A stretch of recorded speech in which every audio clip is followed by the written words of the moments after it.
اور اللہ کا وعدہ سچا ہے، اللہ کا وعدہ حق ہے، میں اس کی نعمت بڑھا دیتا ہوں۔ اور میں نے دیکھا ہے اللہ نے اس کی نعمتوں کو بڑھا دیا ہے۔ ایک درویش تھے، ایک مسجد ہے کوبے والی، ان میں ان کی قبر ہے۔ کوئی زیادہ سال نہیں گزرے، زیادہ زیادہ 40-50 سال گزرے ہوں گے۔ وہ جب دنیا سے فوت ہو گئے تو ان کی دل کی دھڑکن بہت تیز تھی۔ دل زندہ ہے کہ نہیں فوت ہو گیا؟ ڈاکٹر کو بلایا، اس نے کہا جی جسم سارا فوت ہو گیا ہے۔ اس نے کہا انہوں نے کہا دل نہیں مرا۔ میں ان کی قبر پہ کبھی کبھار جایا کرتا ہوں، ایک مسجد کے ایک کونے میں ہے، وہ دل زندہ تھا، دھڑک رہا تھا۔ آخر طے ہوا یہ دل زندہ ہی رہے گا، اس اللہ کی امانت کو لحد میں پہنچا دو۔ وہ دل زندہ کیوں تھا؟ اس شخص کے، اس درویش کے کچھ معمولات ہیں، میں بتاتا ہوں۔ وہ کبھی وضو کا پانی ضائع نہیں کرتے تھے، وضو اہتمام سے کرتے تھے، تھوڑے پانی سے وضو کرتے تھے، مسواک استعمال کرتے تھے۔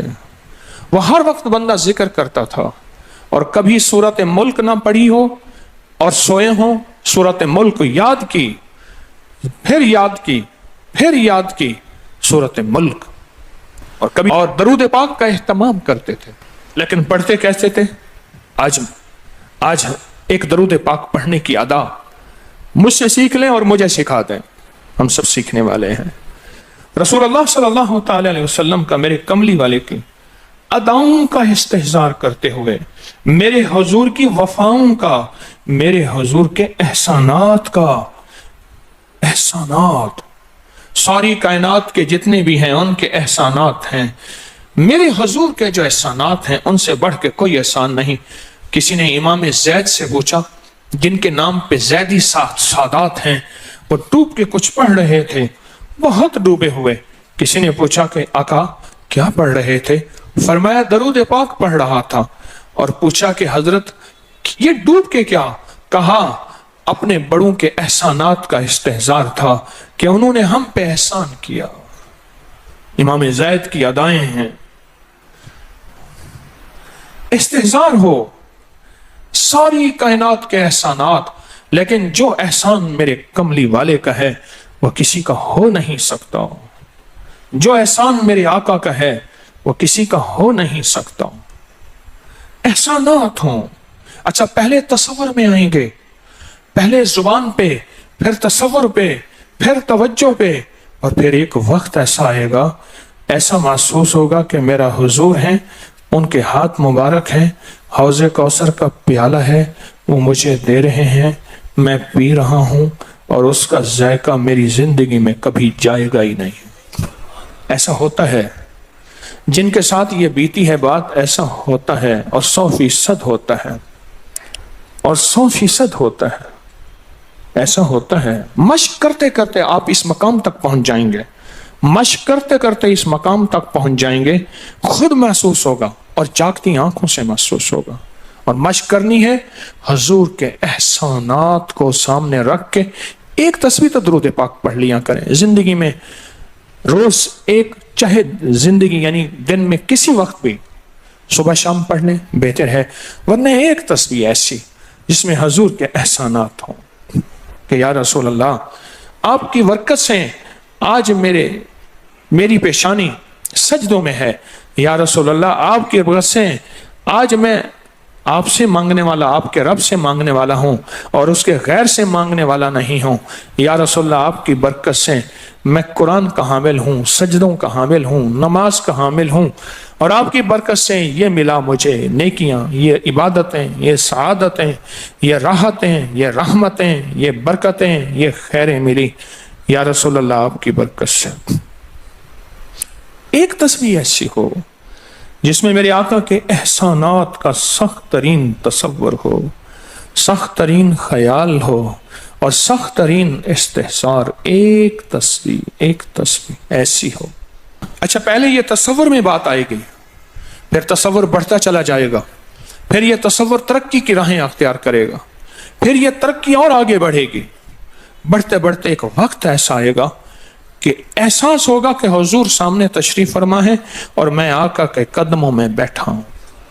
آنکھوں سے، جاگتی آنکھوں سے جلوے نظر آئیں گے، جاگتی آنکھوں سے نقشے نظر آئیں گے، جاگتی آنکھوں سے دیدار مصطفیٰ نصیب ہو۔